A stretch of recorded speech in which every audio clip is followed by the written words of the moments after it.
अयोध्या शहर में व्यापार अधिकार मंच के संयोजक व वरिष्ठ भाजपा नेता सुशील जायसवाल ने व्यापार विशेष तौर पर असंगठित खुदरा व्यापार में आई मंदी से उभरने के लिए SIT की तर्ज पर कमेटी बनाने की मांग प्रधानमंत्री व मुख्यमंत्री से की। उनका कहना है कि सभी वर्ग के खुदरा व्यवसाय में 30 से 60% तक की गिरावट आई है। इससे व्यापार समाप्त होने की कगार पर है, जिससे कि बेरोजगारी और भुखमरी की समस्या बढ़ सकती है। अपने आवासीय कार्यालय पर प्रेस वार्ता के दौरान उन्होंने कहा कि केंद्र व प्रदेश सरकार द्वारा गठित टीम इनके विषयों पर जांच करे और व्यापार को किस तरह से बढ़ाया जा सकता है। उनके सुझाव पर लाभ व्यापक स्तर पर सभी प्रकार के व्यापारियों को हो।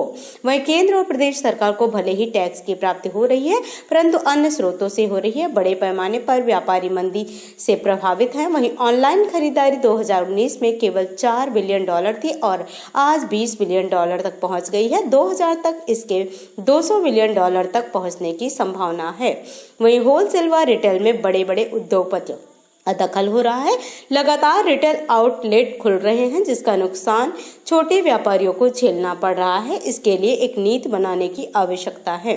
उन्होंने बताया कि कोविड के समय GECAL के तहत व्यापारियों को उनके लिमिट के अनुसार ऋण उपलब्ध कराए गए थे, परंतु व्यापारी मंदी से अभी तक उभर नहीं पाया है, जिसके कारण GICL की किस्त भरना उसके लिए मुश्किल होता जा रहा है। सरकार या तो उसकी अवधि बढ़ा दे या उसकी लिमिट में एडजस्ट कर दे, अन्यथा व्यापारियों के लिए काफी दिक्कत भरा साबित होगा। इस संबंध में 21 अगस्त को सांसद लालू सिंह को प्रधानमंत्री के लिए, 22 अगस्त को विधायक वेद प्रकाश गुप्ता जी को मुख्यमंत्री को संबोधित ज्ञापन सौंपा जाएगा। इस अवसर पर विश्व प्रकाश रूपन, कमल कौशल, राजेश जायसवाल, मोहम्मद सिराज, प्रवीण रस्तोगी, संदीप गुप्ता, प्रशांत जायसवाल, विकास जायसवाल, आकाश जायसवाल, शैलेंद्र सोनी, रामू, मोहित सिंह, बॉबी उपस्थित रहे।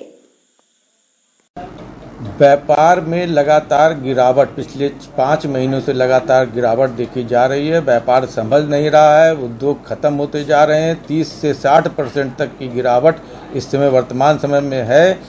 हम लोग भी ये सोच रहे थे, लगातार वार्ता के माध्यम से ये समझ रहे थे कि इस महीने शायद सही हो जाएगा, अगले महीने सही हो जाएगा, लेकिन वो परस्पर बना हुआ है।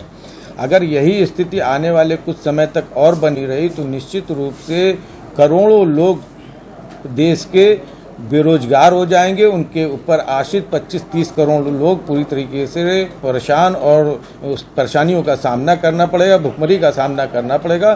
प्रदेश सरकार और केंद्र सरकार से मांग है कि इस जो SIT के तर्ज पर कोई एक कमेटी बनाकर और इसका विश्लेषण करें, क्यों मंदी है, और उस पर कोई न कोई ठोस उपाय उसका निकालें, उसका निराकरण करें।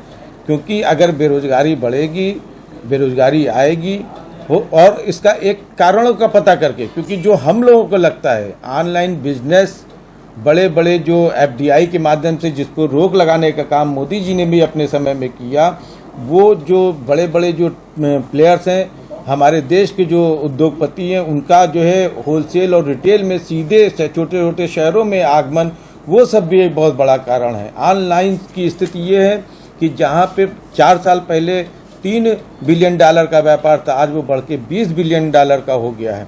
आने वाले समय 5-6 साल के अंदर $200 बिलियन के लगभग छूने का अनुमान है लोगों को। तो इन सारी चीज़ों को ध्यान देना होगा।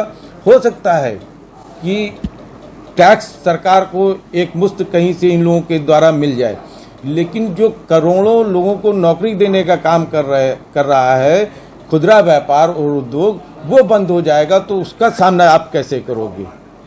2 लाख लोगों का अगर शिक्षित बेरोजगारों को रोजगार तो आप दे लेंगे इन चीज़ों से, लेकिन जो करोड़ों लोग इससे प्रभावित होंगे, भुखमरी कगार पे आएंगे, उनका परिवार पालन पोषण वो प्रभावित होगा, वो बहुत बड़ी जटिल समस्या होने वाली है। इसलिए हमारी प्रदेश सरकार और केंद्र सरकार से मांग है।